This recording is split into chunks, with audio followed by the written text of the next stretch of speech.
এই খাবারটা খেয়ে নিও। ধন্যবাদ স্যার। মুনা,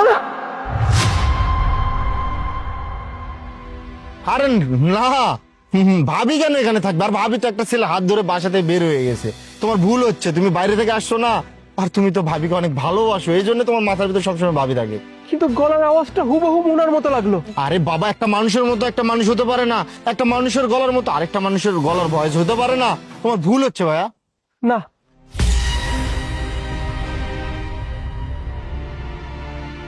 তো মুনা ও ওইখানে কি করে? তুই একটু দাঁড়া।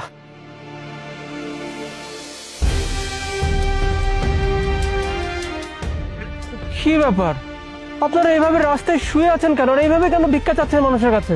আপনি কি বলতে চাইতেছেন? আপনাদেরকে দেখে তো মনে হয় আপনারা ভদ্র ফ্যামিলির লোক। তাহলে এইভাবে রাস্তার মধ্যে শুয়ে আছেন, মানুষের কাছে খাবার চাচ্ছেন, মানে আমি ঠিক বুঝতে পারলাম না। আচ্ছা, আপনাদের কি ফ্যামিলি নাই? ফ্যামিলি কোথায় আপনাদের? আমার সবই আছে। আমার আমার পরিবার আছে, আমার স্বামী আছে, শ্বশুর শাশুড়ি দেবর সবাই আছে। আর ও হইতেছে আমার বোন, আমার সাথেই থাকে। সবকিছু থাকার পর আপনারা এইভাবে রাস্তায় সময় পার করছেন, মানে আমি ঠিক বুঝলাম না। আমার আমার শ্বশুর বাড়ির লোকজন সবাই মিলে আমার বাইর করে দিচ্ছে। কি? আপনার শ্বশুর বাড়ির লোকজন আপনাকে বাসা থেকে বের করে দিয়েছে? কিন্তু কেন?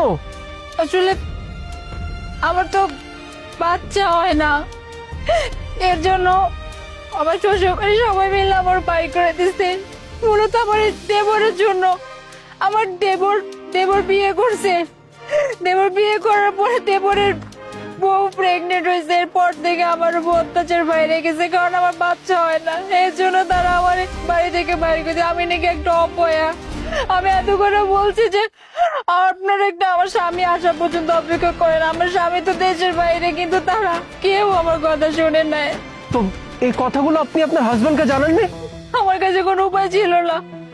আমার স্বামীর সাথে আমার কথা বলতে দিত না, সব সময় আমার দূরে দূরে রাখতো। আর আমার স্বামী তো আমার শ্বশুর বাড়ির সবাই অনেক ভালোবাসে, তার মা বাবা, বিশেষ করে তার ছোট ভাইটার অনেক আদর করে। ছোট ভাই যা বলে তাই বিশ্বাস করে। আর আমার দেবর নিশ্চয় আমার স্বামীর কোন উল্টা পাল্টা কিছু বুঝাইছে। আমি শুনছি একবার আমি শুনছি যে ফোনে নাকি বলতেছিল যে আমি নাকি কার সাথে কি পরকিয়া করি, কোন ছেলের লাগে কথা কই। নিশ্চয়ই উল্টা পাল্টা কিছু কইছে, এর জন্য আমার স্বামী আমার খোঁজ করে না। আমি অনেক চেষ্টা করছি যে আমার একটু আমার স্বামীর লাগে কথা কইতে দেন, আমার ডাক্তার দেখালে আমার সব ঠিক হয়ে যাবে, কিন্তু তারা আমার কোনো কথা শোনে নাই। তারা একটাই কথা কইতো যে আমি নাকি অপয়া, আমি নাকি অলক্ষী, আমি থাকলে নাকি তাদের সব ধ্বংস হয়ে যাবে। আর ওই যে আমার দেবরের বউ এখন বাচ্চা দিবে দেখে সবাই তারে নিয়ে ব্যস্ত। আর আমার বোনের রাস্তায় বাইর করে দিচ্ছে। এত কিছু হয়ে গেল অথচ আমি কিছুই জানলাম না। তুমি তুমি কই ছিলে এতদিন? তুমি জানো আমি কত খুঁজছি তোমার, কই ছিলে তুমি বলো না। তোমার এই অবস্থা কেন? আর তুমি আমাকে একটাবার জানাবো না? তুমি আমার বউ হওয়ার পর ওইভাবে রাস্তায় দিন পার করছো কেন?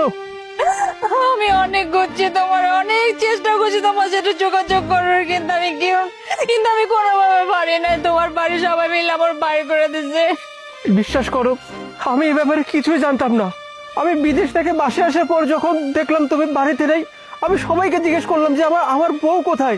সবাই আমাকে কি বলে জানো? তুমি নাকি কোন ছেলের সঙ্গে বাসা থেকে পালিয়ে গেছো। এই কথা শোনার পরে আমার কেমন লাগে বলো? কিন্তু আমি তাদের কথা বিশ্বাস করিনি, জানো তো। আমার কেন জানি মনে হতো যে না, আমার মনে এমন কাজ করতেই পারে না। কত খুঁজেছি তোমাকে, কোথাও পাইনি। কিন্তু এখন যে এই অবস্থায় তোমাকে দেখবো, আমি কল্পনাও করতে পারছি না। ঠিক আছে, আমার ভাই তোমাকে বাসা থেকে বের করে দিয়েছে, তাই তো? এক মিনিট আপন। আরে ভাবির বোন, তোমাদের দুজনকে আমরা কোথায় না কোথায় খুঁজছি, কোনো জায়গায় পাই না। তোমরা গেছিলা কই? এই একদম মিথ্যা কথা বলবো না, সম্পূর্ণ মিথ্যা কথা বলতেছো। তোমার সামনে এখন ভালোভাবে নাটক করতেছি, বিশ্বাস করো। এই যে তোমার ভাই তো আমার ঘাট ধাক্কা দিয়ে বাড়ি থেকে বের করে। তোমার ভাই বলছে তোমার মা বাবাকে যে দেখো কিভাবে বাড়ি থেকে অলক্ষী বাইর করতে হয়। এই যে তোমার ভাই আমার ঘাট ধাক্কা দিয়ে বের করে দিছে।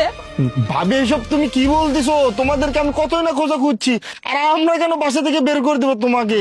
তুমি তো আরো কার হাত ধরে যেন বের হয়ে আসছো, আমরা তো এটাই জানি। ভাইজান আপনি মিথ্যা কথা বলতেছেন কেন? আপনি তো আমাকে বাড়ি থেকে বাইর করে দিয়েছেন। এখন দুলাভাই দেখে হ্যাঁ সামনে ভালো সাথে নাটক করতেছেন না, আপনি তো ভালো অভিনয় জানেন। দুলাভাই আপনার এই ভাই আমাকে বাড়ি থেকে বাইর করে দিছে। কিরে আপন, আর কত মিথ্যা বলবি? এবার অন্তত স্বীকার কর যে কেন তোরা ওর সঙ্গে এই কাজটা করেছিলি, বল। কি করবো তে? হ্যাঁ বের করে দিছি, আমি আব্বু আম্মু মিলে বের করে দিছি। কি করব? আমাদের তো বংশকে আগাইতে হবে, তাই না? যেখানে আমাদের ভাবি বংশের একটা প্রদীপ জ্বালাতে পারবে না, সেই মেয়ে মানে ভাবিকে বাসায় রেখে কি করব? ভাবিকে তো বাসায় রাখছি, ভাবি আবার তার বোনকে গ্রাম থেকে নিয়ে এসে আমাদের অন্ন ধ্বংস করতেছে। ভাইয়া, এটা আমরা কেমনে মানবো? আমাদের অন্ন ধ্বংস করতেছে দুইটা মেয়ে, বসে বসে খাওয়াবো আমরা? তাই আব্বু আমি আর আম্মু মিলে প্ল্যান করছি, ভাবি আর ভাবির বোনরে বাসা থেকে বের করে দেবো। আর তুমি আসলে বলবো যে একটা ছেলে হাত ধরে বের হয়ে গেছে। কিন্তু কপাল দেখো আমাদের সামনে এসেই পড়ছে। ভাইয়া, আমি তোমার মানা করে দিচ্ছি, খবরদার। আব্বু আম্মু কিন্তু বলছে ওদেরকে যেখানেই দেখা হোক না কেন বাসায় যেন না নিয়ে যায় তোর ভাই। সো তুমি বাসায় নিয়ে যাবো না, আমি মানা করে দিলাম। আপন, তুই এটা কেমন কথা বললি ভাই? ও আমার বউ, তোর ভাবি, ওর বাচ্চা হবে কি না হবে সেটা আমার ব্যাপার। কই, আমার তো কোনো সমস্যা ছিল না ওর বাচ্চা হচ্ছে না বলে। অথচ আমি বাড়িতে না থাকাকালীন তোরা এইভাবে ওকে এতটা কষ্ট দিয়ে বাসা থেকে বের করে দিলি। আর কি বললি? ও বসে বসে অন্ন ধ্বংস করছিল। আরে তোদেরকে বিদেশ থেকে টাকা পাঠাতো কে? আমি পাঠাতাম। আমার টাকায় পরিবারটা চলতো, আমার টাকায় পরিবার চলতো, আমার টাকায় তোরা নিজেদের শখ আহ্লাদ পূরণ করতি। আর তোরা সেই আমার বউকেই বাসা থেকে বের করে দিলি। কি করে পারলি রে ভাই? তোদের কি একটা বড় কষ্ট হলো না ওর কথা? একটা বড় কি আমার কথা মনে হলো না? অথচ আমি বাসায় আসার পর তোরা কি বললি? আমার বউ নাকি অন্য একটা ছেলের সঙ্গে পালিয়ে গেছে। এমন একটা মিথ্যা তোরা বলতে পারলি আমাকে? কোন বাসার কথা বলছিস তুই? হ্যাঁ, যেই বাসার কথা বলছিস না, সেই বাসার প্রত্যেকটা ইট, বালু, রড, সিমেন্ট আমার টাকায় কেনা। ওই বাড়িটা আমার টাকায় তৈরি হয়েছে। আমার টাকায় তৈরি হয় বাড়িতে আমি কাকে নিয়ে যাব বা কাকে নিয়ে যাব না, সেটা নিশ্চয়ই আমার তোর কাছ থেকে শিখতে হবে না? আর বাকি রইলো বাবা মা। আমি এখন ওদেরকে নিয়ে বাড়িতে যাব, তারপর বাবা মার সঙ্গে বাকি বোঝাপড়া করবো। আর তুই তুই এই মুহূর্তে আমার চোখের সামনে থেকে বিদায় হবি। বেড়ে যা। বুঝতে পারছি তুমি এমনি মানবা না, বাসায় চলো। আব্বু আম্মু যখন তোমার বলবে না তখন ঠিক বুঝবা। কিন্তু তুমি ভাবি আর ভাবির বোন কেমনে বাসায় নাও এটাও আমি দেখে নেবো, বলে দিলাম। যা, চলো, তোমরা বাসায় ফিরে যাবে, চলো আসো।